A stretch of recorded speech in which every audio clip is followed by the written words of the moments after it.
Bonsoir, bienvenue dans le JT. À la une ce soir, le concours du Bocuse d'Or 2011. Le Lyonnais Jérôme Yeglé, chef chez Christian Tête-Doigt, représente la France. Les dossiers de la rédaction avec aujourd'hui un anniversaire, les 10 ans du tramway à Lyon. Enfin, c'est nouveau, un coach automobile vous aide à choisir votre voiture d'occasion. C'est l'un des plus prestigieux concours internationaux de cuisine. C'est aussi le plus spectaculaire. Les 24 candidats au Bocuse d'Or 2011 officient devant un public de supporters passionnés. Et c'est un Lyonnais, Jérôme Yeglé, chef chez Christian Tête-Doigt, qui représente la France. Leïla Kessi. C'était bien mouvementé, il y avait une bonne cadence. Et comme dit mon commis et moi, on s'est fait plaisir aujourd'hui et on a envoyé quasiment ce qu'on voulait envoyer.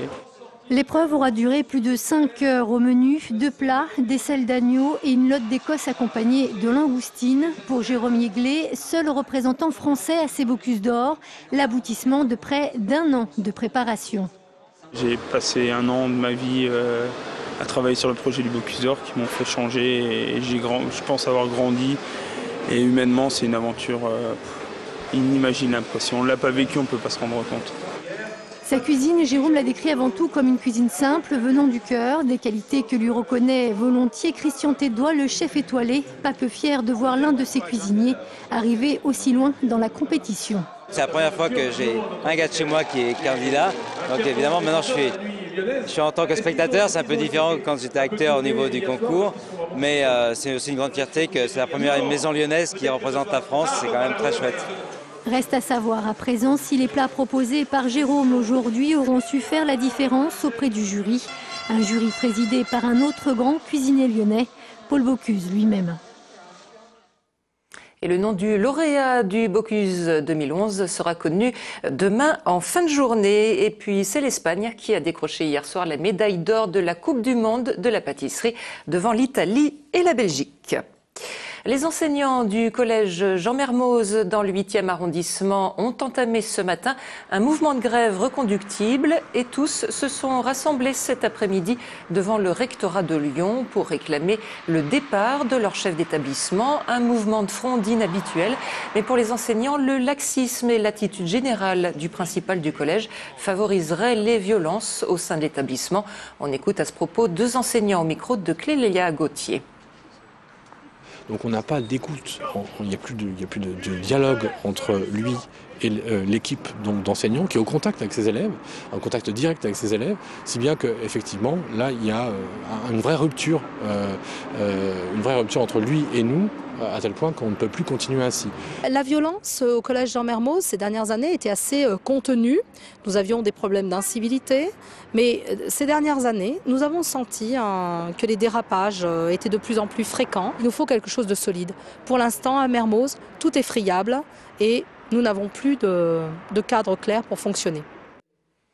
Et le rectorat doit recevoir ce soir une délégation d'enseignants et le principal du collège pour tenter de trouver une solution.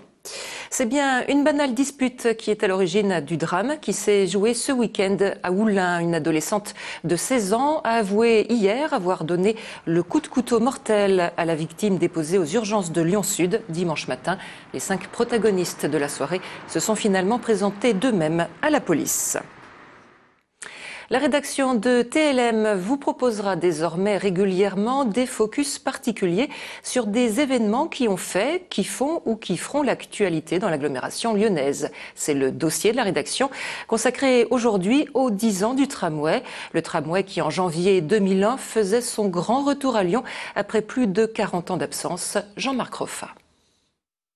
10 ans déjà, après s'être interrompu en 1956 au bout de 73 ans d'exploitation à Lyon, le tram fait son grand retour le 2 janvier 2001 avec T1 de Perrache-Aladoua et T2 via Bron-Saint-Priest.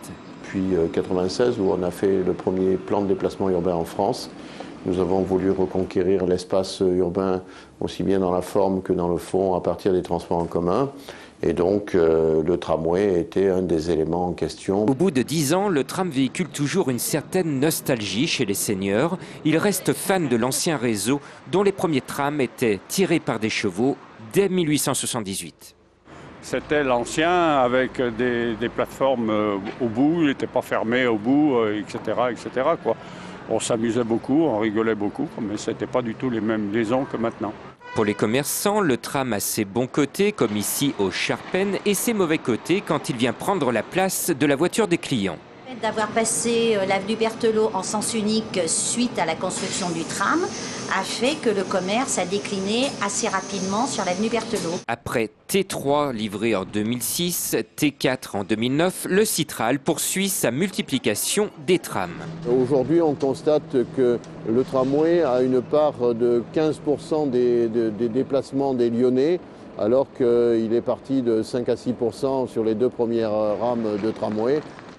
Selon le Citral, le tram n'est pas fait pour être rentable. Mais à l'heure des choix futurs d'investissement, il faut bien se rendre compte qu'un kilomètre de métro est égal à 5 kilomètres de tram. En cette période de crise, cela laisse à réfléchir. L'euthanasie volontaire discutée ce soir au Sénat, la proposition de loi qui vise à instaurer le droit à demander une assistance médicale pour mourir avait été adoptée la semaine dernière par la Commission des Affaires sociales, à l'initiative notamment de Guy Fischer, sénateur communiste du Rhône. Le texte a peu de chances d'aboutir, les oppositions sont encore vives et le Premier ministre François Fillon s'est même déclaré résolument contre. Mais pour Guy Fischer, il a au moins le mérite de relancer le débat. C'est une assistance médicalisée pour le droit à mourir dans la dignité. C'est la possibilité de désigner une personne qui pourra témoigner de cette volonté affirmée. Et puis, d'une manière plus globale, c'est un droit à l'information sur cette assistance médicalisée qui puisse être généralisée et non pas diabolisée. Et ce soir, le débat a tourné court après l'adoption d'un amendement empêchant toute législation sur l'euthanasie volontaire. Vous souhaitez acheter une voiture d'occasion, mais vous ne connaissez pas grand-chose à la mécanique. Sylvain, un ancien vendeur de voitures, a donc eu l'idée de vous accompagner dans vos démarches et de vous offrir son expertise. Coach automobile, un métier d'avenir, Gérald Bouchon. Il y a quelques bonnes affaires, simplement il faut faire attention. Toujours faire attention aux vendeurs, aux véhicules. Il y a des petites astuces. La mission de Sylvain, vous aider à trouver une voiture d'occasion sans surprise et au meilleur prix. Le coach est à l'affût des bonnes affaires. Pour un budget donné, il saura d'abord vous guider vers la gamme de véhicules la plus appropriée. Souvent les gens ont un budget, ils n'ont pas forcément de véhicule en vue. Donc je conseille aussi par rapport à un coût d'entretien. Si la personne fait 500 km par an, c'est clair qu'on partira pas sur un diesel par exemple. Mais le conseil y passe surtout par l'essai du véhicule, et c'est là que le coach débusque le plus d'arnaques potentielles. Le contrôle du témoin des pneus, donc là les pneus doivent être quasiment neufs, il y a même encore les petits picots. Niveau d'huile, c'est visuel, hein, c'est pareil, hein, et on sait que si le niveau d'huile est très bas, il faut faire attention à l'usure du moteur. Contrôle en roulant bien sûr, donc contrôle de la boîte de vitesse, on essaie de passer tous les rapports de boîte. Pour voir s'il y a des craquements. Si un vendeur vous dit qu'il ne faut pas essayer les véhicules pour une histoire d'assurance ou quoi que ce soit, ne pas acheter quoi. 199 €, c'est le coût de la prestation, comprenant 3 visites de véhicules. Le prix à payer pour éviter l'arnaque. Je n'y connais strictement rien. Alors peut-être des femmes s'y connaissent, mais enfin en tout cas pas moi. Moi je me serais intéressée autrement, c'est un joli aspect extérieur, c'est tout. Parce que là non, il m'a quand même conseillé sur la technique. Un conseil utile à une époque où l'automobile est la principale source de fraude. Et c'est la fin de cette édition. Très bonne soirée sur TLM.